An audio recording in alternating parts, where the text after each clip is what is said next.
الحمد لله وكفى والصلاة والسلام على عباده الذين اصطفى اما بعد۔ اللہ تعالیٰ نے انسانوں میں جو مراتب میں فرق رکھا ہے اس کی حکمت قرآن مجید میں بیان کی۔ وَنَحْنُ قَسَمْنَا بَيْنَهُمْ مَعِيشَتَهُمْ فِي الْحَيَاةِ الدُّنْيَا، یہ دنیا کی زندگی میں ان کی معیشت ہم نے ان کے درمیان تقسیم کی ہے۔ وَرَفَعْنَا بَعْضَهُمْ فَوْقَ بَعْضٍ دَرَجَاتٍ، ہم نے بعض کے بعض پر درجات بلند کیے۔ لِيَتَّخِذَ بَعْضُهُمْ بَعْضًا سُخْرِيًّا، تاکہ یہ ایک دوسرے سے کام نکالیں۔ سارے پیسے والے ہوں گے تو کام کون کرے گا؟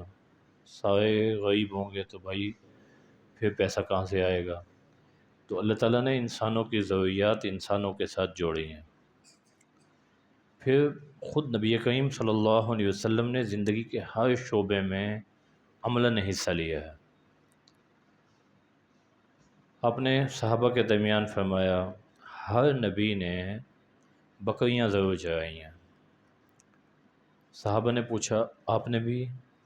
فرمایا ہاں، میں مکہ والوں کی چند کی رات اجرت پہ ان کی بکریاں چرایا کرتا تھا۔ اب ملازمت کرنا، اجرت کرنا یہ کوئی تنقیص نہیں ہے، ملازمت پہ کام کرنا یہ کوئی عیب نہیں ہے، یہ اللہ کے نبی نے بھی کیا ہے، یہ اللہ کا نظام زندگی ہے۔ بعض لوگ کہتے ہیں اپنا کاروبار کریں جی، ملازمت میں کیا رکھا ہے؟ سارے بندے کاروبار نہیں کر سکتے، یہ اللہ کا نظام ہے۔ پھر کئی جگہ ایسا ہے کہ جو ملازم ہے لوگ اس کو ورغلاتے ہیں، بھئی آپ کو تو معاوضہ کم مل رہا ہے۔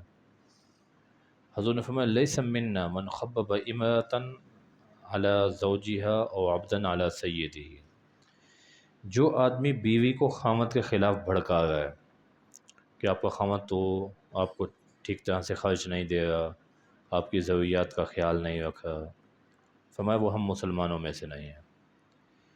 یا اسی طرح جو ملازم کو اس کے مالک سے بھڑکا رہا ہے، ورغلا رہا ہے کہ یہ آپ سے کام زیادہ لے رہا ہے، یہ آپ کو معاوضہ ٹھیک نہیں دے رہا، تو فرمایا یہ بھی ہم مسلمانوں میں سے نہیں ہیں۔ تو کسی کا چلتا ہوا کام اس کو یہ کوشش کرنا کہ کسی طرح جو ہے اس کے ملازم اس سے متنفر ہو جائیں، حضور نے فرمایا یہ مسلمانوں میں سے ایسا آدمی نہیں ہے جو ایسی غلط حرکت کرے۔ تو یہ نظام زندگی ہے، اللہ تعالیٰ نے جانبین سے حقوق بیان کیے ہیں، جو ملازم ہیں اس کے لیے بھی ذمہ داریاں ہیں، اور جو اس سے کام لے رہا ہے اس کے اوپر بھی اللہ نے فرائض مقرر کیے ہیں۔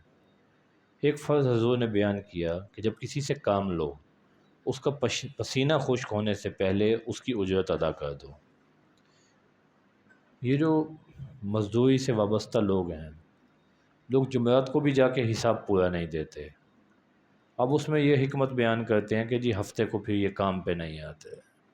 یار وہ کام پہ آئے یا نہ آئے وہ آپ کا پابند نہیں ہے، اب وہ جمعرات کو بیچارہ پورے ہفتے کا حساب بھی پورا گھر نہ لے کے جائے، اتنی اس نے مشقت اٹھائی ہے اور آپ اس کے اس وجہ سے پیسے روک لیں، یہ ناانصافی ہے۔ اس لیے نبی کریم صلی اللہ علیہ وسلم نے یہ اس کا حق بیان کیا ہے، اس کا پسینہ خشک ہونے سے پہلے اس کو اجرت دے دیں۔ کام پہ نہیں آ رہا تو کوئی اور بندہ پکڑنا، مزدوروں کی کوئی کمی ہے؟ تو یہ چیزیں جو ہے یہ نبوی اخلاق کے خلاف ہیں۔ پھر جب آپ علیہ الصلوۃ والسلام فتح مکہ سے فراغت ہوئی، اچانک حنین سر پہ آ گیا۔ اب حنین کے لیے صحابہ کے پاس ہتھیار کم تھے، وہ لوگ جنگجو تھے، تو اب آپ نے صفوان بن امیہ، وہ ابھی نو مسلم تھے، ان کو پیغام بھیجا کہ آپ اپنے کچھ ہتھیار ہمیں ادھار دے دیں، ہم آپ کو واپس کر دیں گے۔ اب وہ یہ سمجھے ہمارے پر ٹیکس لگا ہے کہ ابھی ان کو حکومت مل گئی ہے تو یہ اب ہمارے پر ظالمانہ ٹیکس لگا رہے ہیں، نعوذ باللہ من ذالک۔ تو کہنے لگے یہ کیا آپ ہمارے سے جبرن لے رہے ہیں، واپس نہیں ہوں گے؟ حضور نے فرمایا العاریۃ مضمونۃ، یہ ہم آپ سے صرف استعمال کے لیے مانگ رہے ہیں، اور ہم اس کے پورے ضامن ہیں، ذمہ دار ہیں، جو چیز خراب ہوگی آپ کو اس کا متبادل دیں گے۔ پھر 2000 نیزے انہوں نے نبی کریم صلی اللہ علیہ وسلم کو بطور عائیت دی ہے۔ قرآن مجید میں اللہ تعالیٰ نے خامی بیان کی، فرمایا وَيَمْنَعُونَ الْمَاعُونَ، یہ معاون سے منع کرتے ہیں۔ معاون کیا ہے؟ جو ہماری عام طور پہ روزمرہ کی چیزیں ہیں استعمال کی، وہ بھی کسی کو نہ دینا۔ کسی کو کچھ چھوٹی موٹی، جیسے گھر میں مہمان آ گئے ہیں، کوئی ڈنر سیٹ کی پلیٹیں ضرورت پڑ گئی ہمسائے سے، کوئی اور چیز ضرورت پڑ گئی، یہ چھوٹی موٹی جو ضروریات ہیں صرف اس وجہ سے نہ دینا کہ ہماری چیز خراب ہو جائے گی، اللہ نے اس کو پسند نہیں کیا۔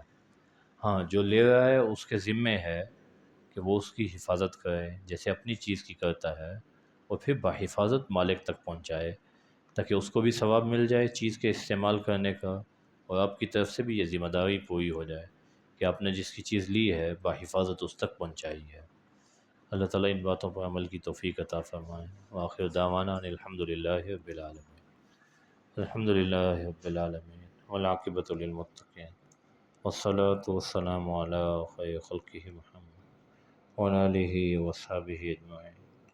ربنا ظلمنا انفسنا وإن لم تغفر لنا وترحمنا لنكونن من الخاسرين۔